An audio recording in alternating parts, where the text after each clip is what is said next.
Hello everyone, एक बार फिर से आप सभी का स्वागत है आज की हमारी वीडियो पर। तो इससे पहले की वीडियो में ट्रांसफार्मर का बेसिक इंट्रोडक्शन एंड ट्रांसफार्मर के टाइप्स और वर्किंग प्रिंसिपल ऑफ ट्रांसफार्मर ये सब पढ़े थे। आज का जो वीडियो है इसमें हम लोग पढ़ेंगे connection of three phase transformer winding. जो थ्री फेज ट्रांसफार्मर वाइंडिंग का कनेक्शन कितने टाइप से हम कर सकते हैं। यहाँ पर जैसे स्टार कनेक्शन, प्राइमरी वाइंडिंग को स्टार से और सेकेंडरी वाइंडिंग को भी स्टार से कनेक्ट करके स्टार कनेक्शन हो गया। फिर स्टार डेल्टा कनेक्शन या डेल्टा स्टार कनेक्शन और डेल्टा डेल्टा कनेक्शन। तो इतने चार टाइप के कनेक्शन कैसे किए जाते हैं ट्रांसफार्मर का, इसके बारे में इस वीडियो में हम लोग अध्ययन करेंगे। उससे पहले जान लेते हैं कि स्टार कनेक्शन और डेल्टा कनेक्शन होता क्या है। सबसे पहले स्टार कनेक्शन और डेल्टा कनेक्शन के बारे में पढ़ते हैं। तो थ्री फेज अल्टरनेटर या थ्री फेज इंडक्शन मोटर की जो वाइंडिंग है वो दो प्रकार से संयोजित की जाती है, एक तो स्टार कनेक्शन या डेल्टा कनेक्शन। तो सबसे पहले स्टार कनेक्शन देख लेते हैं कि स्टार कनेक्शन में यहाँ पर वाइंडिंग जो है ए और ए डैश वाइंडिंग को आर रिप्रेजेंट कर रहा है, बी और बी डैश वाइंडिंग को वाई और सी डैश वाइंडिंग जो है इसको बी। तो तीन फेज होते हैं आर, बी और वाई, और एक न्यूट्रल पॉइंट होता है जहाँ पर ये दोनों कनेक्ट होते हैं, वो न्यूट्रल पॉइंट होता है।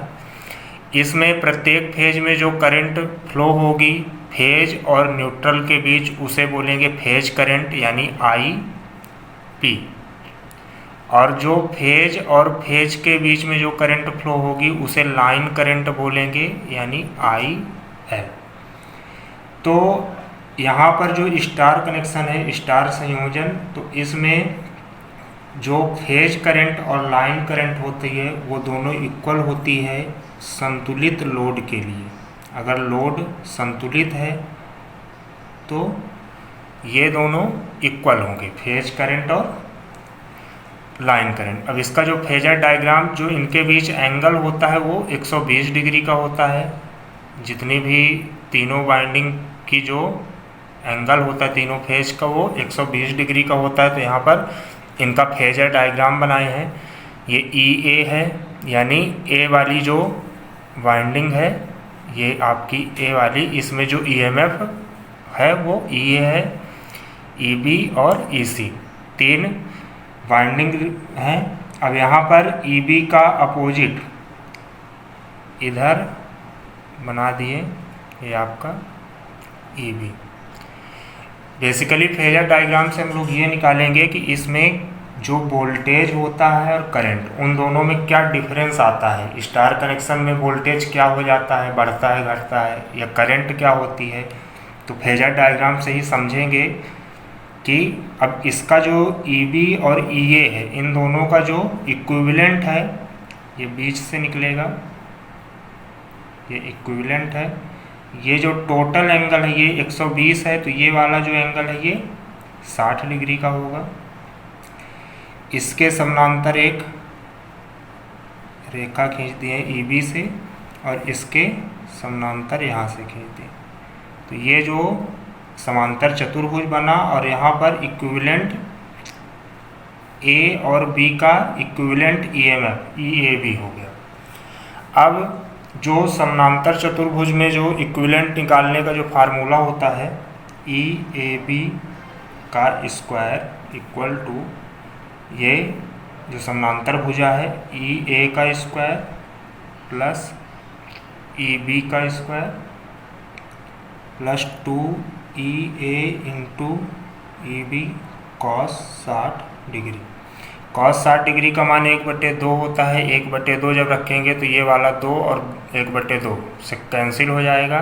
ये आपका हो जाएगा ई ए बी का square equal to E A का स्क्वायर प्लस ई बी का square plus E A into E B.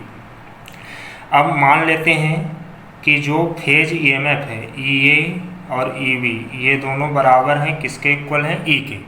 तो सभी की जगह ई रख देंगे।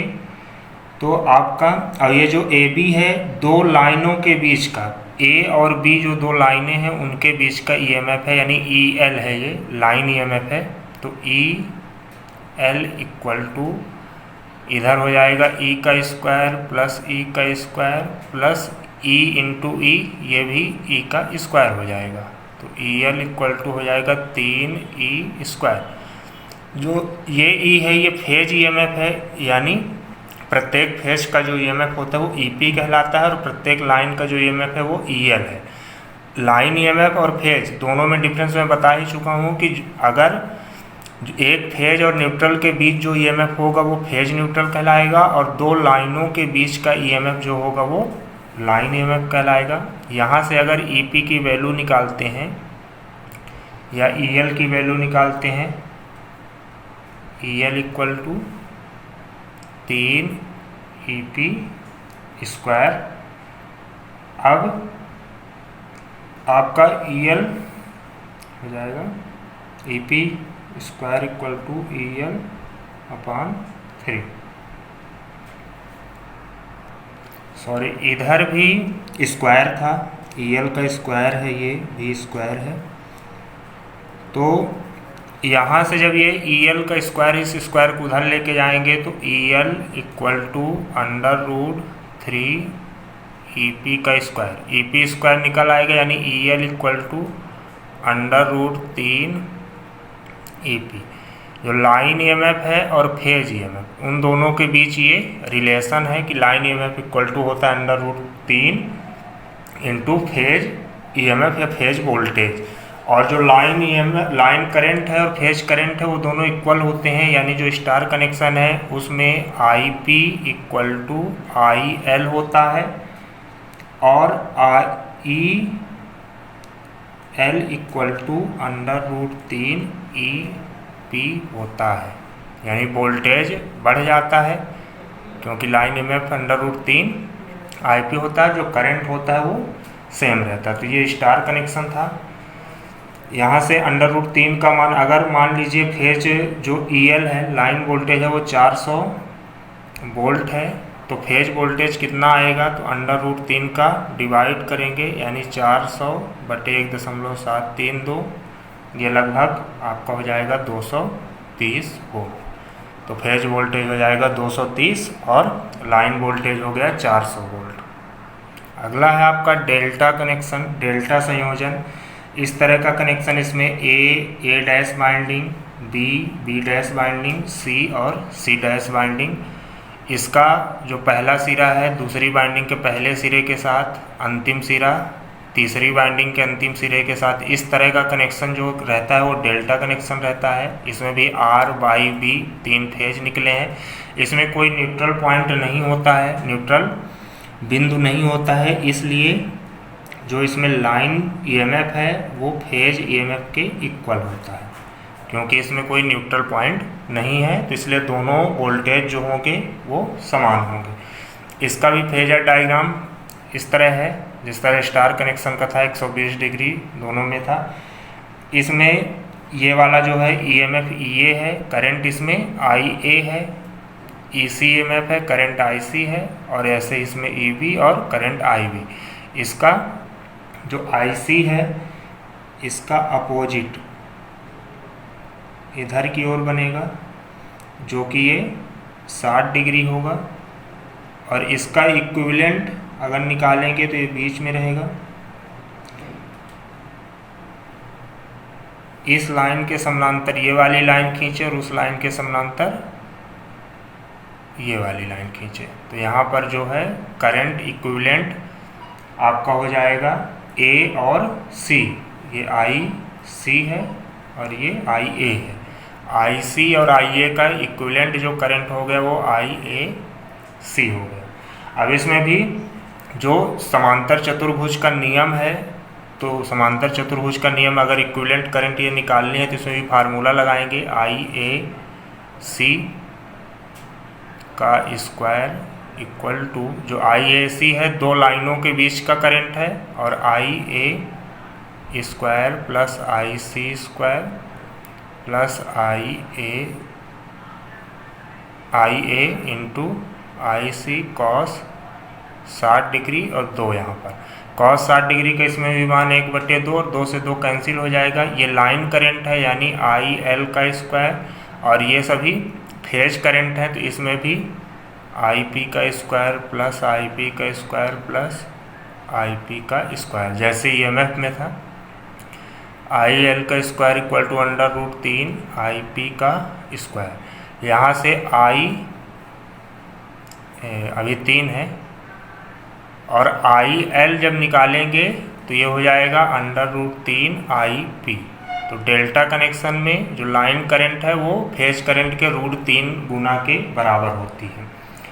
तो डेल्टा कनेक्शन में दो चीज़ें आपको ध्यान रखना है, इसमें जो लाइन EMF है वो फेज EMF के इक्वल होता है और जो लाइन करंट है वो √3 IP होता है।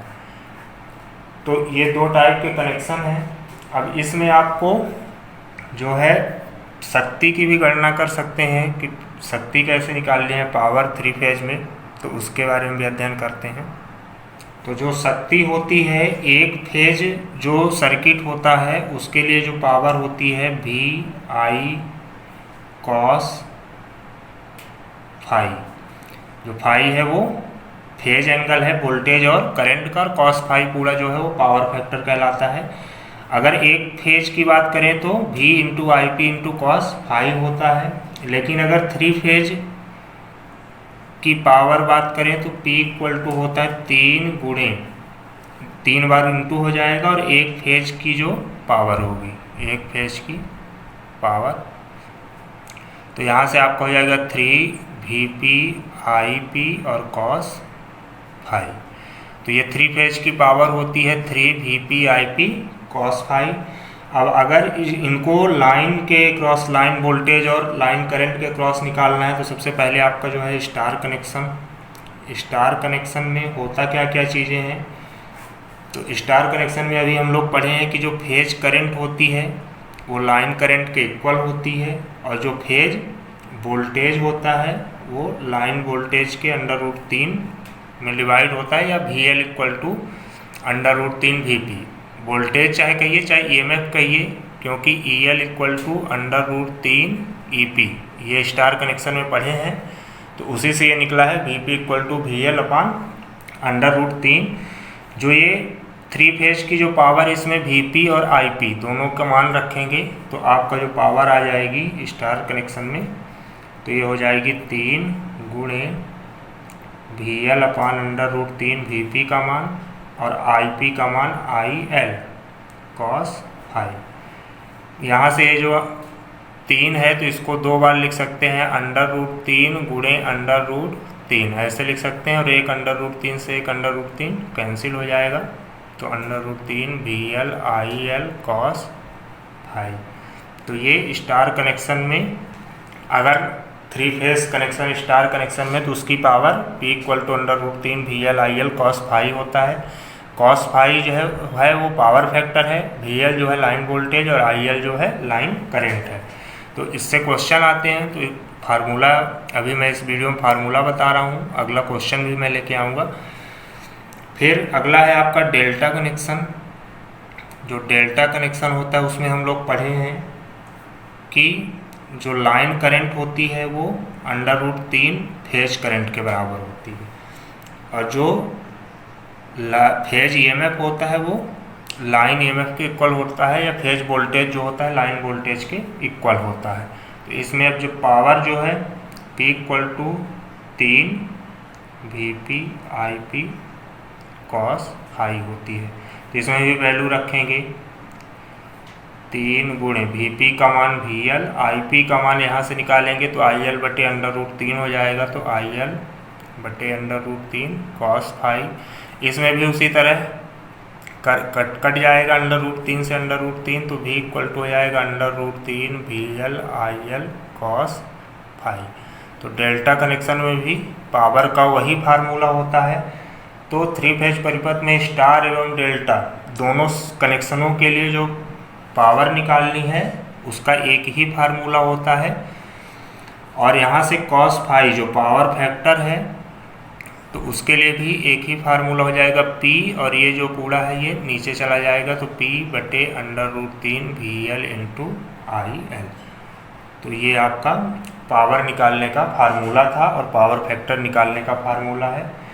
जो इन दोनों में कंपेयर अगर किया जाए तो जो स्टार और डेल्टा संयोजन की आवश्यकता हमको क्यों पड़ती है, तो जो अधिक शक्ति प्रदान करने वाली मोटर्स होती हैं तो उनको स्टार संयोजन में ही चलाया जाता है। स्टार डेल्टा जो कनेक्शन स्टार डेल्टा स्टार्टर होता है वो इसलिए किया जाता है क्योंकि अब पहले शुरू में हमको प्रारंभ में कम वोल्टेज की आवश्यकता होती है, स्टार कनेक्शन में किया जाता है क्योंकि EP=EL/√3 ये आपका स्टार कनेक्शन में होता है। तो कम वोल्टेज की आवश्यकता होती है इसलिए स्टार कनेक्शन में पहले मोटरों को चलाया जाता है, फिर जब वो घूमने लगती हैं तो उनको डेल्टा में संयोजित कर दिया जाता है क्योंकि वोल्टेज की आवश्यकता हमको अधिक पड़ती है, और जो डेल्टा है उसमें वोल्टेज EP=EL होता है, phase voltage equal to line voltage होता है।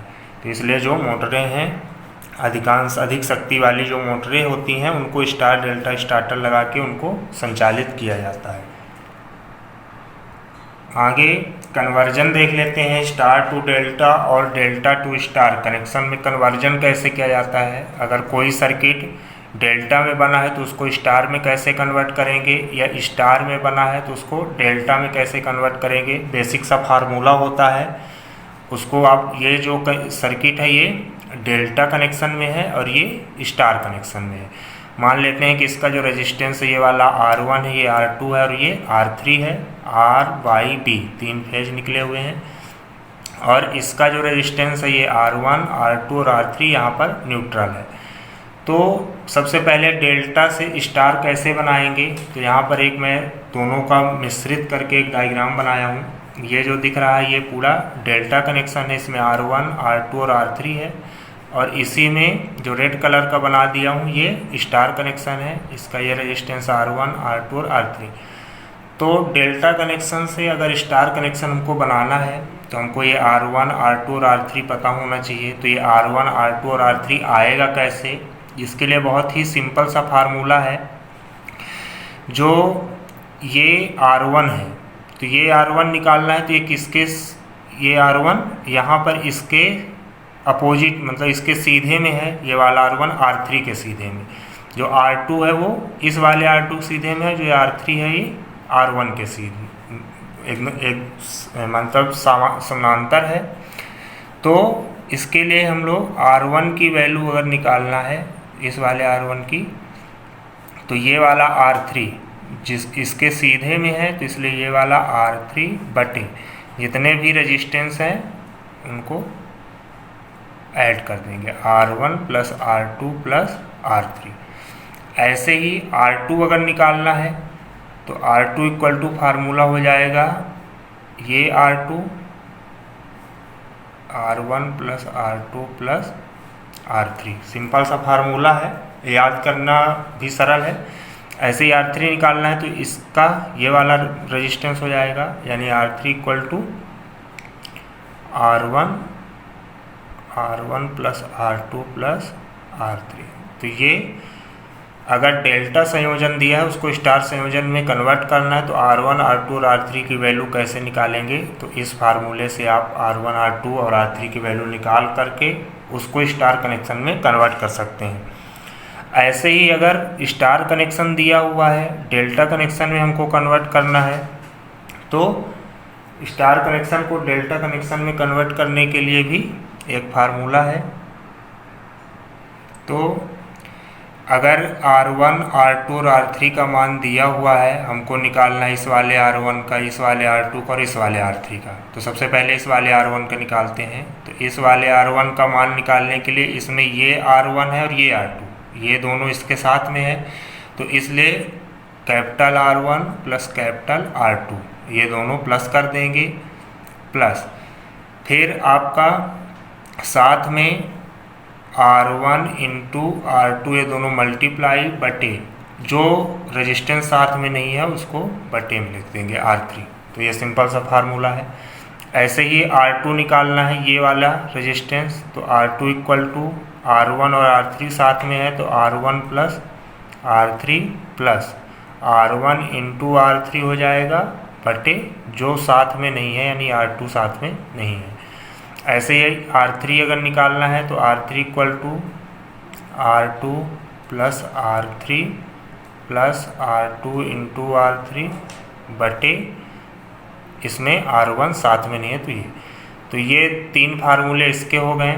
अगर स्टार में है तो उसको डेल्टा में कन्वर्ट करने का ये फार्मूला हो गया, और अगर डेल्टा में तो स्टार में कन्वर्ट करने का ये फार्मूला हो गया। ये फार्मूले आते हैं, प्रूफ भी होते हैं, लेकिन प्रूफ से कोई मतलब है नहीं, आपको याद होना चाहिए, ट्रिक पता होनी चाहिए कि ताकि भूले ना ये निकलता कैसे है रेजिस्टेंस, फार्मूला आपको पता होना चाहिए। तो आप स्टार से डेल्टा को कन्वर्ट कर सकते हैं और डेल्टा से स्टार में कन्वर्ट कर सकते हैं। तो ये आपके स्टार और डेल्टा कनेक्शन था। जो 3 फेज ट्रांसफार्मर होता है उसकी जो बाइंडिंग है उसका कनेक्शन जो 4 प्रकार से बताया हूँ उसके बारे में अध्ययन करते हैं। तो सबसे पहले है स्टार स्टार कनेक्शन, यानी प्राइमरी वाइंडिंग को भी स्टार में और सेकेंडरी वाइंडिंग को भी स्टार में कनेक्ट करना है। ये ड्राइंग में भी इस तरह के क्वेश्चन आते हैं, जो सेकेंड ईयर के बच्चे हैं उनके लिए ड्राइंग में भी इस तरह के क्वेश्चन आते हैं स्टार स्टार कनेक्शन बनाने का। तो ये जो प्राइमरी वाइंडिंग है ऊपर और नीचे की ओर सेकेंडरी वाइंडिंग है, ये जो कनेक्शन है स्टार ही कनेक्शन है, भले इस तरह बना हुआ है। बाकी ये जो कनेक्शन है ये जो न्यूट्रल पॉइंट है और यहाँ से एक इधर की ओर निकला है और एक इधर की ओर और एक इधर की ओर, यानी 3 फेज निकले हैं, एक न्यूट्रल पॉइंट से एक इधर और एक इधर। तो ये ऊपर वाला स्टार कनेक्शन है। ऐसे ही नीचे वाला भी स्टार कनेक्शन है। यहाँ पर जो ये पॉइंट है ये न्यूट्रल पॉइंट है, यहाँ से भी 3 वाइंडिंग जो निकली है R बाई V, 3 फेज जो निकले हैं, तो ये भी स्टार कनेक्शन है। तो स्टार स्टार कनेक्शन में ट्रांसफार्मर की प्राइमरी वाइंडिंग को भी स्टार के साथ और सेकेंडरी वाइंडिंग को भी स्टार के साथ कनेक्शन कर देते हैं, तो यही स्टार स्टार कनेक्शन कहलाता है। अब जो प्राइमरी वाइंडिंग का वोल्टेज है, लाइन वोल्टेज है, तो ये VL मान लेते हैं, माना प्राइमरी जो वोल्टेज है वो VL है और प्राइमरी जो लाइन वोल्टेज VL है, तो फेज वोल्टेज प्राइमरी क्या हो जाएगा VL बटे √3, क्योंकि phase voltage VP equal to VL बटे √3 ये स्टार कनेक्शन में होता है। तो सेकेंडरी जो वोल्टेज है, सेकेंडरी फेज वोल्टेज जो है VPS यानी सेकेंडरी है ये, तो VL बटे √3 इंटू K हो जाएगा। ये ट्रांसफार्मेशन रेशियो है, नंबर ऑफ बाइंडिंग टर्मों की संख्या के अनुसार जो सेकेंडरी वोल्टेज है वो हमको फेज वोल्टेज मिलेगा। तो सेकेंडरी फेज वोल्टेज के लिए K जो ट्रांसफार्मेशन रेशियो है उसका भी मल्टीप्लाई हो जाएगा। और सेकेंडरी लाइन वोल्टेज अगर निकालना है तो secondary line voltage VL into K √3 बटे √3, √3 से √3 कैंसिल हो जाएगा क्योंकि इसमें मल्टीप्लाई होगा, और ये आपका हो जाएगा VL इंटू K। तो जो ये बेसिकली स्टार स्टार संयोजन होता है इसका उपयोग हाई वोल्टेज और हाई ट्रांसफार्मर, हाई पावर वाले जो ट्रांसफार्मर हैं उनमें इनका उपयोग किया जाता है। तो इसमें बेसिकली जो कनेक्शन है वही बस पूछता है कि स्टार स्टार कनेक्शन बनता कैसे है, इसका डायग्राम आपसे बनना चाहिए।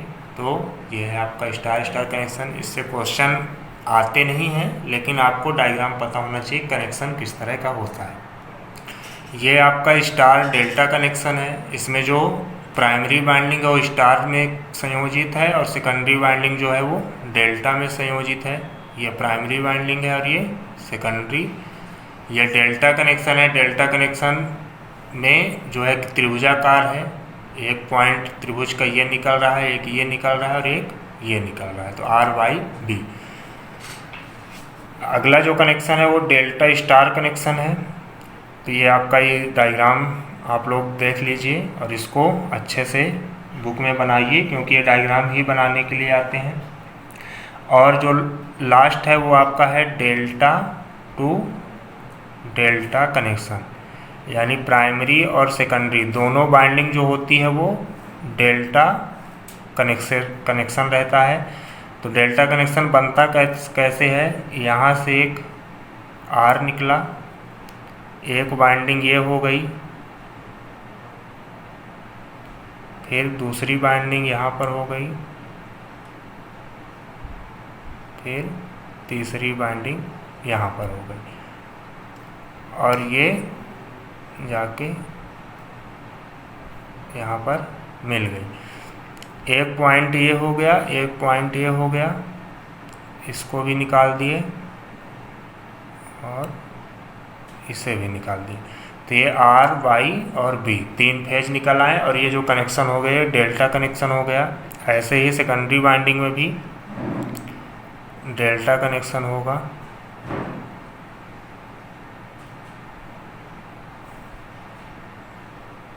और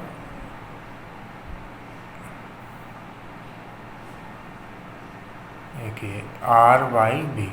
तो इस तरह के कनेक्शन बनते हैं ट्रांसफार्मर की जो प्राइमरी वाइंडिंग और सेकेंडरी वाइंडिंग का है। तो 4 प्रकार के कनेक्शन हैं। बेसिकली जो क्वेश्चन आते हैं वो स्टार और डेल्टा कन्वर्जन के आते हैं, या स्टार और डेल्टा के जो डायग्राम होते हैं उससे संबंधित क्वेश्चन आते हैं। और भी कई टाइप के कनेक्शन है ट्रांसफार्मर के, स्कॉट कनेक्शन, टीटी संयोजन। तो इस तरह के भी कनेक्शन जो है वो ड्राइंग से संबंधित हैं। जो सेकंड ईयर के बच्चे हैं उनकी ड्राइंग में इस तरह के जो क्वेश्चन आते हैं वो ड्राइंग में आते हैं। अगला जो टॉपिक रहेगा वो ट्रांसफार्मर लॉसेज रहेगा। लॉसेज के बारे में अध्ययन करेंगे अगली वीडियो में। तब तक के लिए धन्यवाद।